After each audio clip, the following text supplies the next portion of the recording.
Welcome and good morning to the Rick Helps Real Estate Show. Today we have a special guest on, and you have all seen her. It's Caitlin McKeague. And Caitlin, welcome to the show. This is fun. We feel like we know each other, and we don't. Right, exactly. Thank you. This is so much fun. We had a nice little chat 5 minutes before we went live, so now we kind of know each other, right? Yeah, that's right. Well, I think, I agree with what you said, that I think it's healthy for us local agents to chat together, because this is not um, there's what do I want to say, a misrepresentation that when I'm selling a house and you're representing the buyer, that we're just adversarial. And I think they just don't know the conversations we usually have on the phone. And Hmm. good morning, Jackie. And it's usually pretty friendly. Hey, I'm sending an offer. What do you think? And we all strive to get along, don't we? For sure. Well, I think the best thing you can do for your clients is get along with the other agent, because if you're both in it to make the deal happen and have everyone come to terms, then that helps everybody. There's no sense in trying to beat down the other person. No, I agree. And so tell me a little bit about your channel, because it's rock and roll. A YouTube guy told me I'm number two in there, but I don't think so. I think you are, which Oh, is pretty good. I mean, you've got 3,490 subscribers, and you're rocking and rolling with 2,600 views there, 2,900. So you are at the top of the tier. What made you get started on your channel? well, thanks. Well, I started in 2019, I think it was, and quite frankly, I was sick of cold calling and getting yelled at. So, I did that a handful of times, and it's like I just can't understand the motivation of getting beat down and pretending it's okay. I just no, and I don't like to be cold called. So why would I do that to other people?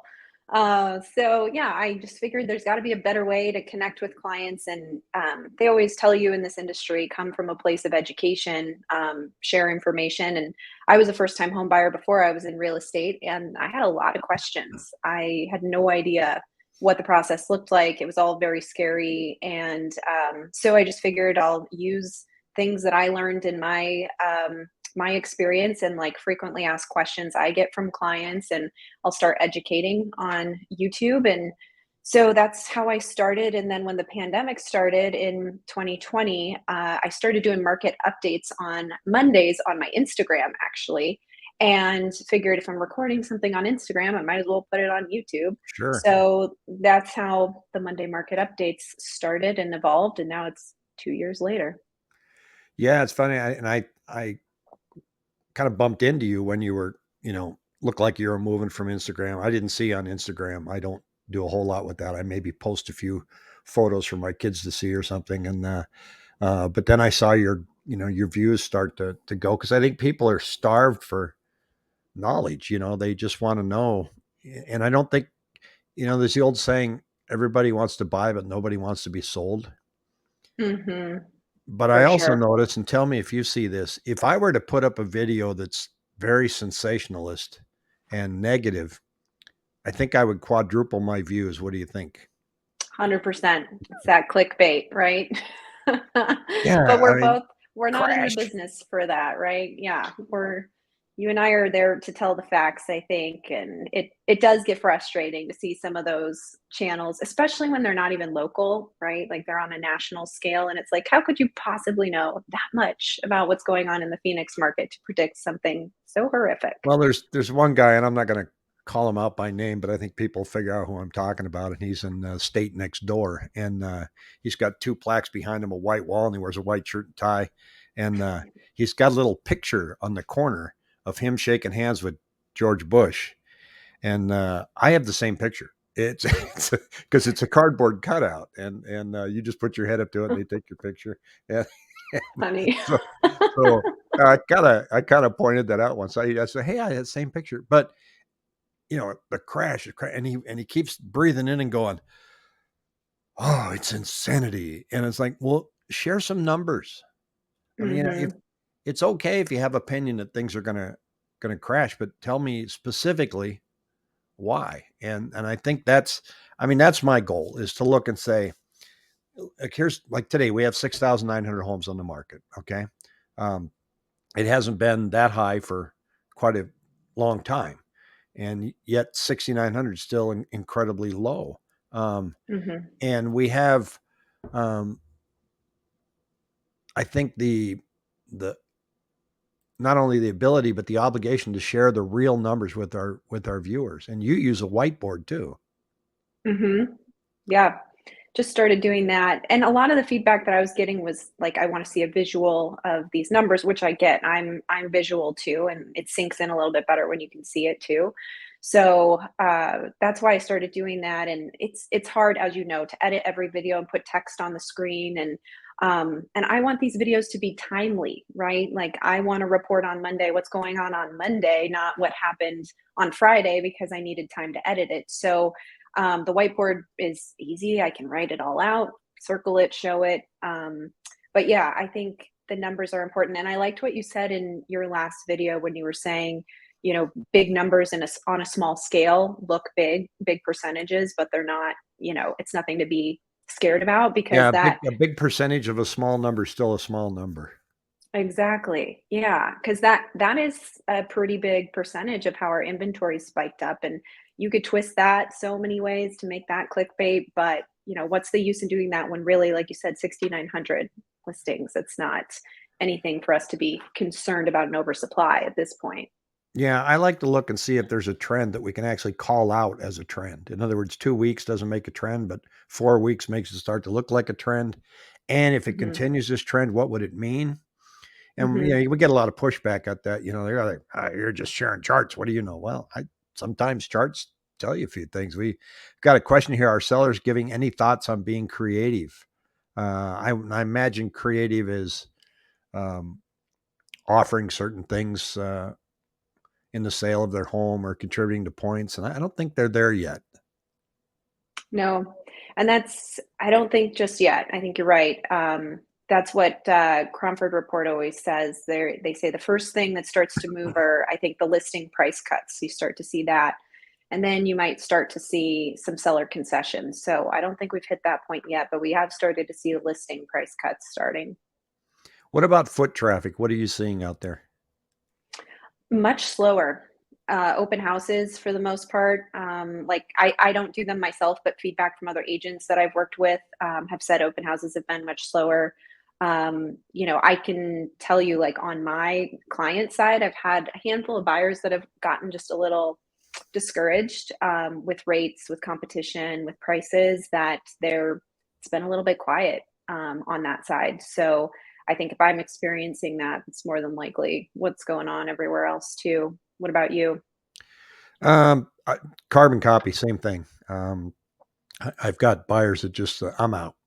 I can't. I have one guy, he just was barely qualifying anyway, and he just got kicked out in a week. And Yeah. but the foot traffic is down. Jackie Smith yesterday, she said, "Is there a way to track on showing time to see appointments?" And there is. And so we took a brief look at it. And we just kind of did it live yesterday to see if there was anything. And it's we came to some quick conclusions looking at that. But it looks like a number that's worth dipping into. I looked at from February to March and then from March to April, and we saw traffic down in the 400 to 600,000 range, and then down just a little bit over a million. But if the stock market keeps doing what it's doing now, that could change. But we had the question Mhm. here: why are there so many doom and gloom real estate channels? What's their motivation? What do you think? Well, it gets a lot of eyes. It's just like anything else in the media, right? You think about like all the gossip magazines, they twist headlines to get views and to get people to buy the magazines. It's the same thing. And I do think there are some people out there that genuinely do think that things are going to crash or they have those thoughts and they're sharing that. But a lot of people can make a lot of money on YouTube by getting views. So they You do can, different things to get them. and you can, a lot of people just playing games make a lot of money on YouTube, and I could really crack up my revenue if I just put the word crash. I mean, Little example. I did one with Pat McMaster's 2 Fridays ago, and we get, I don't know, anywhere around 1,000 views over the course of the week. But more importantly, we've got like a core audience, and we see people come on in their names that we've never met.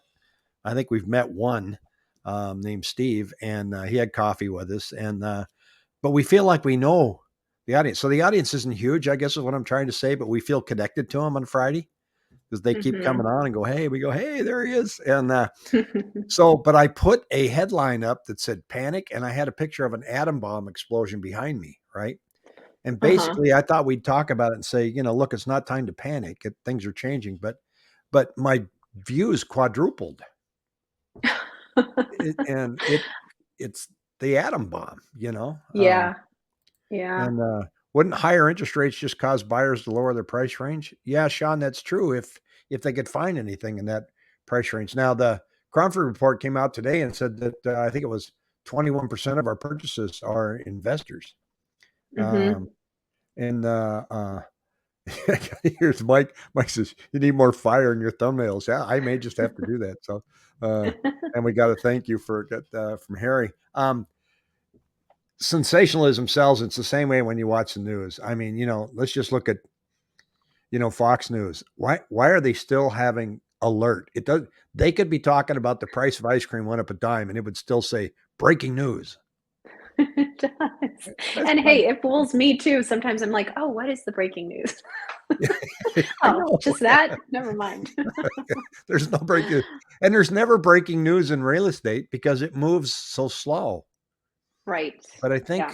think, and I know you're a subscriber to the Cromford Report. And look, if you're a real estate agent out there, I think you have to be, don't you? 100%. It is worth every penny.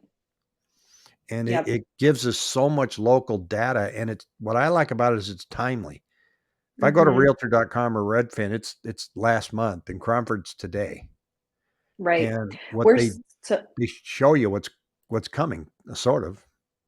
yeah, we're so lucky to have that. I've talked with agents in other states, and they're always like, "Where do you get these graphs? Is this your MLS? How do you find this? I wanna do similar updates." And I'm like, sorry, it's like a local thing here." And they are geniuses. They have such great minds. They've followed this for so long, and they've always been right. That's the thing too. They're not predicting, they're not making things up. They just look at the numbers and they share the trend, and it has always been right because they know what they're talking about.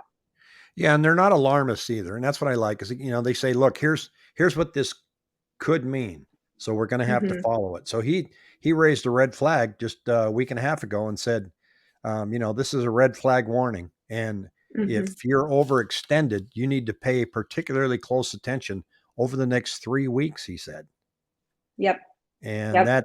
that doesn't mean that if you're sitting at home and you've got equity and that you need to get out because things are going to crash. He's just saying if you're overextended and you got a few rentals, because the rental market's starting to get a little saturated in single family homes, he's kind of giving Mhm. you a whistle there, saying, "Be careful, careful." This Yep. might. Saw an interesting article this morning. I'm gonna get up and have a cup of coffee and look at some things and check this out. I thought this headline's great. Great resignation quitters are rushing to get real estate licenses. Coldwell Banker's CEO explains why that is and how he keeps his team happy. So I said, let me go to Google Trends. And this is people asking the question, how do I become a real estate agent? And look at Oh here, my gosh. May 420. Look at how it went up. What do you like? Well, let's see. I got a couple, checks in the mail from the government, and then I'm sitting around doing nothing. Maybe I'll become a realtor. And here's the Mhm. regions: Nevada at search interest 100. But the funny part that I see on here is related queries. How much do real estate agents make an hour?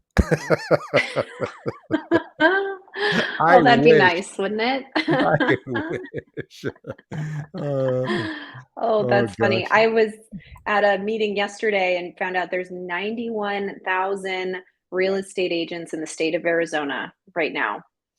Have you ever looked 91,000. and Renee, I want to get to your question in a second. Have you ever looked at the Cromford Report, how it ranks agents? Mhm. And then Yep. you get down and you'll see that they've only sold one home for the year, Mhm. and you keep Mhm. scrolling. Now, a lot of these are probably people that got their real estate license and paid the fees so they can do their own deal, right? But it's like one, Mhm. one, one, one, one, and you can't even count them. There's so many. Right. Right. It's true. There's a lot. Yeah, it's amazing. We got a question on Airbnb rentals under the microscope right now. Are there any laws in the books to regulate them? Short answer is no. Mhm. Yeah, there's, gosh, I do have questions on what's gonna happen with that because it is such a popular purchase for people, and, in the last, like, year or 2 years, the amount of people that have come to me specifically to buy a short-term rental property, and Tina with the Crumford Report talks about this a little bit, like, I think Sedona has an insane percentage of homes owned by short-term rental, investors, and that's great, but, you get into a recession or there's some reason that travel stops and um, you have that change. Do people sell all these homes? And how many homes in Phoenix actually are those investments that someone wants to sell? Well, I think if So, anything happens, it's going to happen in Sedona first because they're having the biggest impact, especially in the neighborhoods. They're mhm, going to start regulating how many people can actually stay there. mhm, They're they're just the neighborhoods. You don't have neighbors anymore. You just have people coming and going, and people are getting yeah, pretty ticked off up there. So probably, the governor didn't want anybody to regulate Airbnbs, but now they're circling back and going, well, look, this is a local issue. Maybe we should let some of these municipalities decide how they're going to tax them. And maybe mhm. they'll use taxation to, stem that a little bit, right? Mhm. Yeah, and Sedona's interesting because most of their economy is tourism, I'm pretty sure too. So, you have to be very careful with what you're regulating there because you don't want to lose all your tourists. Well, San Diego was the first one to have a major problem. And I remember I went over there once, I rented a um, Airbnb, and my wife and I were there and had her son and wife and some kids and stuff. And the guy said, "Oh, if the neighbor asks you, you're my cousin." Oh, So, in other words, he's trying to run it as an Airbnb, but the complex he was in doesn't allow that. So he just wanted us to lie. And I thought, well, I never would have picked this place up if I had to sit here and go, yeah, I'm Jim's cousin. I mean, yeah. Yeah. Gosh. he's trying to do a workaround. But I think, there are 5,800 Airbnbs in the city of Scottsdale. I And believe it. those That were sounds about homes right. that probably would have been available for, entry level home buyers. Um, Mhm. you add that up to investors buying rentals, and that explains a lot of our shortage. And those two components, while real estate moves slowly, could move quickly Mhm. if something were Yeah. to shift there. And you gotta wonder. You gotta wonder. I mean, that's a huge chunk. That would be like doubling our supply Yeah, right yeah. away. If something happened where every investor or the majority of them wants to sell their Airbnb property in Scottsdale, that would very much change the landscape of Scottsdale real estate. Well, when they first told us to stay home in March of 2020, where did you think the market was headed? Man, I had no idea. I actually got a call from my old corporate colleague who was like, "Hey, by the way, we're probably going to be hiring, so I just want you to know the door's open." And I was like, "I'm not going back to corporate. I don't care what happens. I'm staying." So, but it put a little bug in my mind where I'm like, oh God, what if something does happen? But I think everyone's knee jerk reaction was 2008, right? That's the last traumatic experience we have with the housing market. And you think recession or change or, Well, I just didn't think whatever's the going to math could happen. work. I just didn't see how, when all these businesses were closed and you had to be home by 8 o'clock and everybody in the restaurant business being sent home, and I didn't see the amount of money that was going to be sent from the treasury to individuals, that I just Yeah. didn't see how we were going to recover from that. And we may not have recovered from it. I mean, that's kind of why we have the inflation that we have. But I thought, oh boy, here we go. And that's what Yeah. made me ramp up my YouTube channel, because I had these thoughts about, and I thought, well, why don't I just share what my thoughts are? And if I'm wrong, I'm wrong. And go, but here's what I'm seeing. Hmm. And you can go back and look at my early videos, and I was saying, well, I think this is gonna be bad, and I was wrong. Do cash buyers refi after buying now that rates are higher? Will cash buyers go away? I don't think they ever go away. They, We Buy Ugly Houses has been around for years. Where do you think Yeah. iBuyers are going though? Oh, it's really interesting to think about. I hope they have a different strategy for a different market because their strategy seems to operate very well in a strong seller's market, but when that changes, what else are they gonna do? I don't know. And we've already seen them start to dwindle off, right? Zillow's out, and then you start to see the open door offer pad numbers where they're taking losses on a lot of properties. I think it's OfferPad's the most successful or most conservative in their approach. Yeah, So they're the maybe most they'll still be conservative, around. but I also read that their real goal is to make money on the peripheral connected businesses like title, lending, Mm, mhm. and try to make money that way. In other words, buying and selling and breaking even or perhaps losing will be made up with their other services they offer. And that's certainly been Zillow's intention, but it fell flat. Uh, Yeah, um, yeah, so I appreciate that, Florida. I think that's going to be interesting to watch. I mean, Zillow that was a hard one to understand. And according to yeah. their own documents, they were using the Zestimate as their offer price. And we all know how Mhm. close that number's been. And then somebody inside said, let's add 7% to that number because we want everybody to have a positive selling experience. So at one point, there had to have been a guy that went to the office and told the main guy, hey, yeah, so look, we've been offering people what this estimate is. Yeah. And then that door down there, they told us to pad it by 7%. It's not going well. Yeah. I mean, that had to be a bad day at Zillow. That had to be a really bad day. And the guy I don't didn't get know. fired. Oh, it's wild. Well, I think it's interesting too how like Tina has brought this up at Cromford Report that they had an entire section of their business go out of business because of the Zestimate.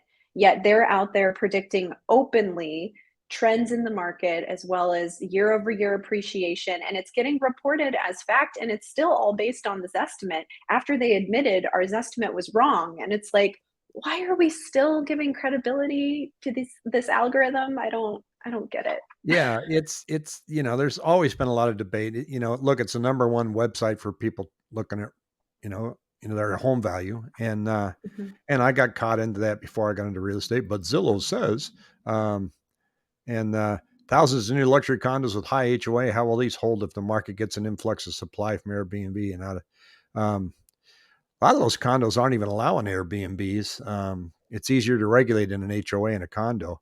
Um, Mhm. but if we end up getting a bunch of them dumped on the market, I don't know. There's so many factors that can affect the value of a high end condo. Um, Mhm.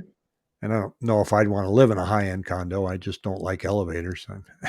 I don't mind elevators, but you know, I have a dog, and I'm glad I don't have to get up, go push the button, and walk down and take the dog out, and then come back.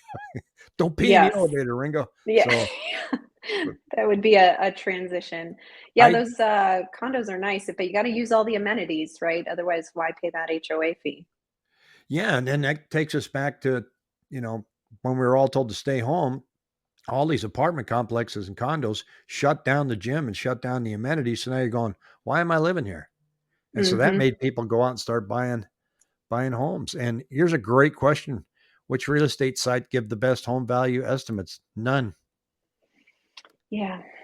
Yeah. Um, and I realize that's a blanket statement, but what do you recommend? Well, I know it's not quick, but have a realtor give you a value because those are all algorithms. They have no idea what upgrades you've put in your house, what the guy next door has done, anything like that. So it's just going to give you kind of a average based on what's been selling recently, and not even in your neighborhood. They look further out than that. So I'm sure you do the same thing, Rick. But when we comp a house, we're looking to stay within the same subdivision if we can. We're kind of following the rules of what an appraiser is going to value the house for because that's what you're ultimately after is to get that appraisal through at the end of the transaction. Yeah, you can check yourself and put your home address in Zillow, put it in realtor.com, put it in Redfin, and you're going to see three wildly different answers. And then you can go to Yeah. my website where it's got home evaluation on that. And I think it's even worse. I mean, I, Mhm. I don't know if we're using Zillow. It aggregates out to some other kind of, algorithm that looks at it. And it's all it does is it tells me, oh, Bob Smith wants to know what his home is worth. And then I'll reach out to him and say, hey, you want a closer look? Because, Mhm. Zillow doesn't know what you did to your kitchen. And so it, it can give you that flyover range. You know what I mean? Mhm. And I suppose it can tell you whether things are going up or going down based on what you see. But the funniest thing about some of these is, the algorithm keeps going in and looking at the data. Real estate prices in your house don't change from Monday to Thursday, but they do No. online.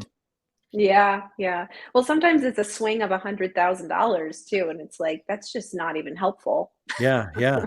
Yeah, this at Mhm. Waterbug, I agree. Look at the range. The range is what you got to do. And you have to Mhm. say, I fall partway in this. Um, Oh yeah, Chance, I just sent you that. So Pat and I have this report where it works up pretty quick, and it gives you the detail in the neighborhood, and it lets you look, and it gives you a really wide range too. It says here's Hmm. probably what your home's worth, but then it shows you very specifically which house they looked at, and Okay. it's pretty slick. I like it, and we had offered actually, if you send us the address, we send the report out to you. It's not a program that we can share with you Mhm. because um, Zillow doesn't give a value on my house for some reason. They don't want you to move. They want you to stay right there. So Yeah. Yeah, that's interesting. Maybe it's if it's a newer house, that might be why. I think I've had a few of those, like, brand new builds, they don't always know what to give. speaking of brand new builds, I don't know if you're following this series on Channel 12 about the water shortage.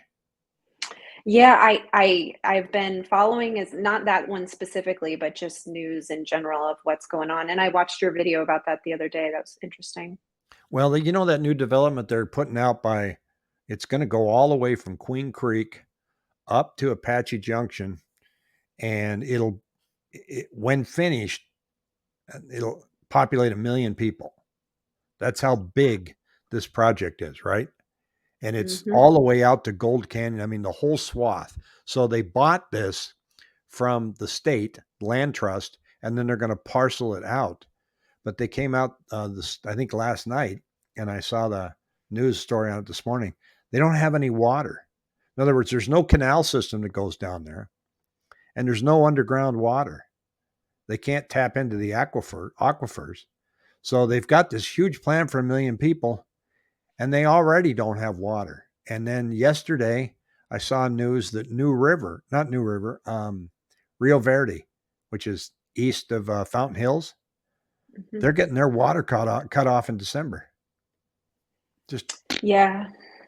Yeah, that's, so in order for them to start working on the subdivision plans, they have to prove that they have that 100-year water assurance, right? So they just haven't gotten past that point? yeah. And so where are they going to get it? I mean, are they going to put together a plan that says I'm going to truck it in for 100 years? They're Yeah. and Lake Mead is not going to get the water that it normally gets because they're trying to keep Lake Powell full to keep the power generating, which gets me off on another tangent. It says, well, where are you going to plug in your electric car now? Right, right. So, Electric cars are great as long as we have electricity. yeah, there's another bit of renovation going on that I kind of like, and I don't know if you've seen this, but this is in Chandler. They Oh, took I this old haven't. hotel down there and turned it into like these 60s vintage places. And Yes, I did hear about this. I think are they using them for rentals, I think. And they're kind of slick, you know. That's cute, Um, they yeah. remind me of some of the places my parents used to take me when we were kids, these old places, but Dad, can we stay somewhere that's got a color TV? And that's all we cared about because we had black and white at home.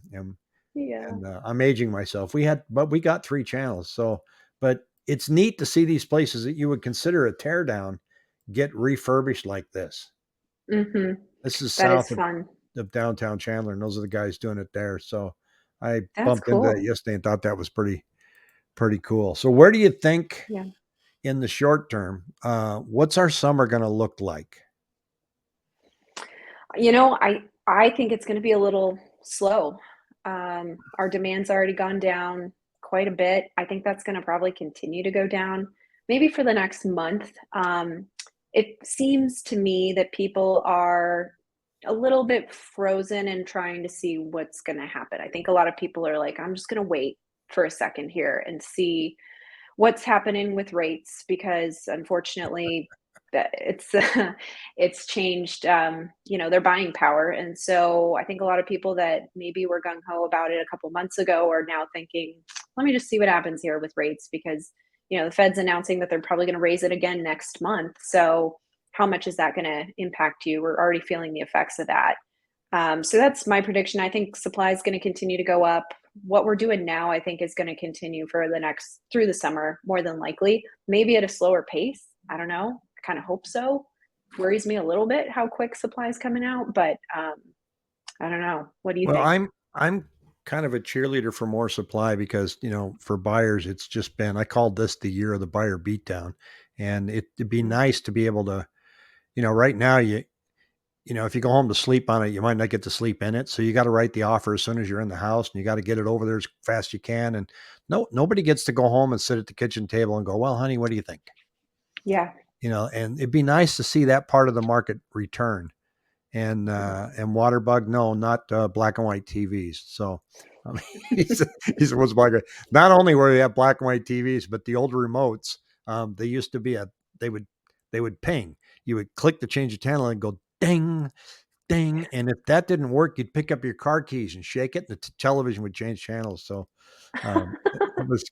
it'd be kind of fun to go to a relative's house and just shake car keys when you're walking by the TV. So demand wasn't really that high. Didn't take much for it now to seem low.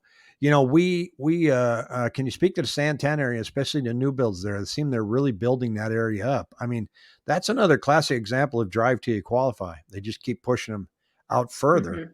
and getting Mhm. these built up.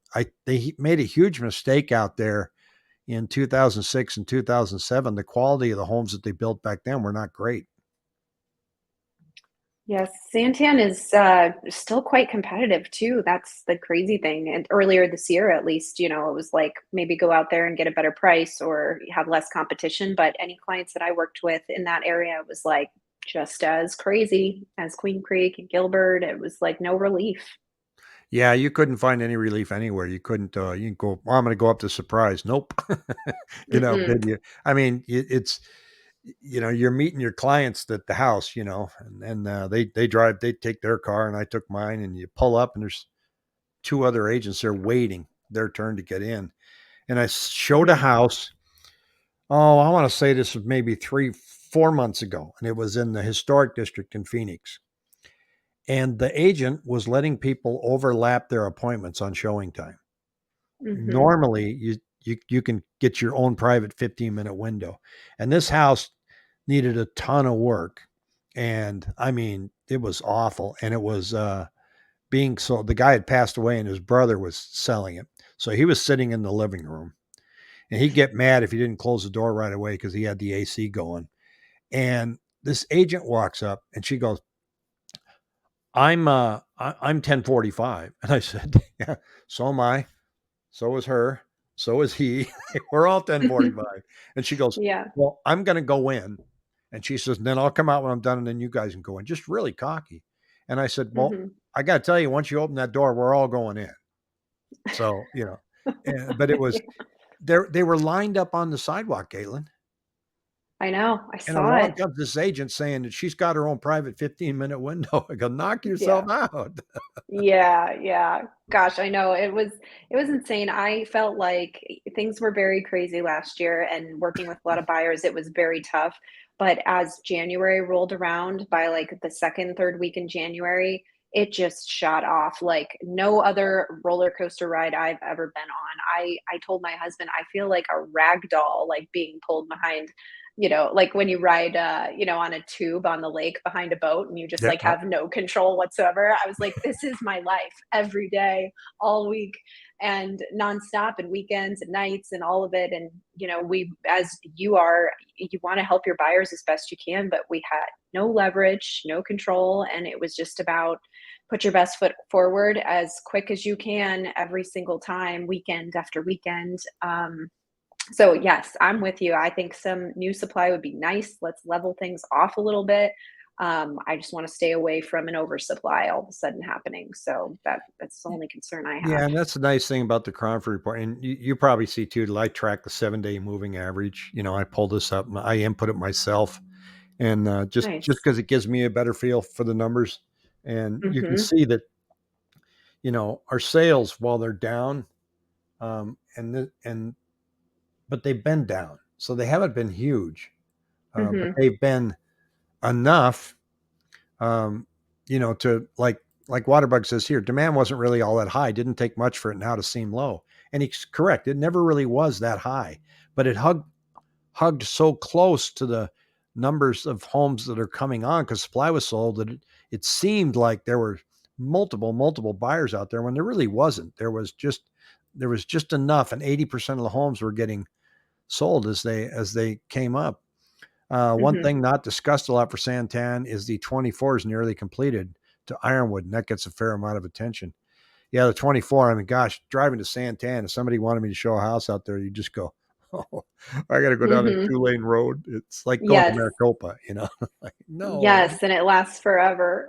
Stop Yeah, and go. Yep, yeah. I know. Somebody That'll just be good. sneezes and the whole thing just freezes. I know. You're like, "There must be an accident." Yeah, yeah, yeah. City The city accident was I scout. took What is this road. That's it. Yeah, Well, that's Caitlin, it it. was a pleasure to talk to you, and I'm glad that you could come You on, and I too. hope everybody enjoyed it. And we're starting a news show format. I think I shared with you early, and it's going to be with Jackie Smith and Pat McMasters. And it looks like that it's going to come out on Thursday evenings, and it's just going to be a recap of the week, and it's going to be kind of rapid fire. And we want to interview agents as well. How did your week go? What did you see? And love to have you back on. So Oh, I'd love to. Thank you. so This is so fun. this is what is this? I live in Flagstaff. We had 12 noon appointment. Apparently, this home 2 acres had two agents, one at 10, one at 11. We arrived and the keys and the box were missing. You know what? I've done that. I went to do open house once, and I think I went home. I still had the keys in my Oh, no. pocket, and Jackie appreciated. And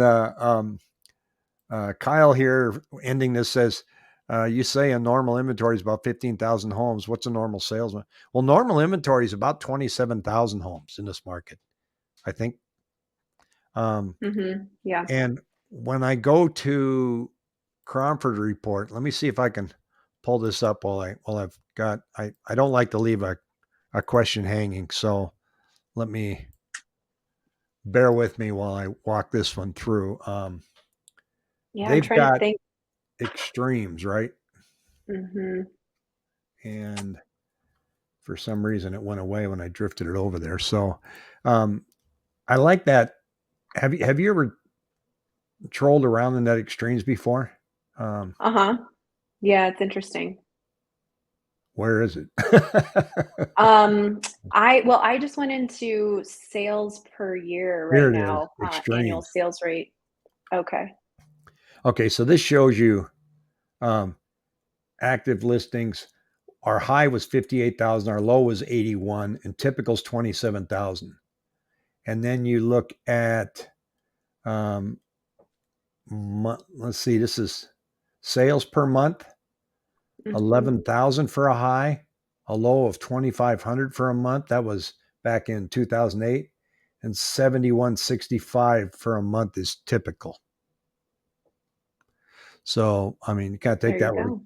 grain of salt. But months of supply is interesting. Right now, we're less than 1 month, and average Mhm. is 4.3. So that's the number to follow. So I think watch it. You don't have to watch it every day. You'll get real tired of us. So Yeah. look forward to having you back on the show soon. And thanks again. Yeah, thank you so much, Rick. Good to see Take you. care.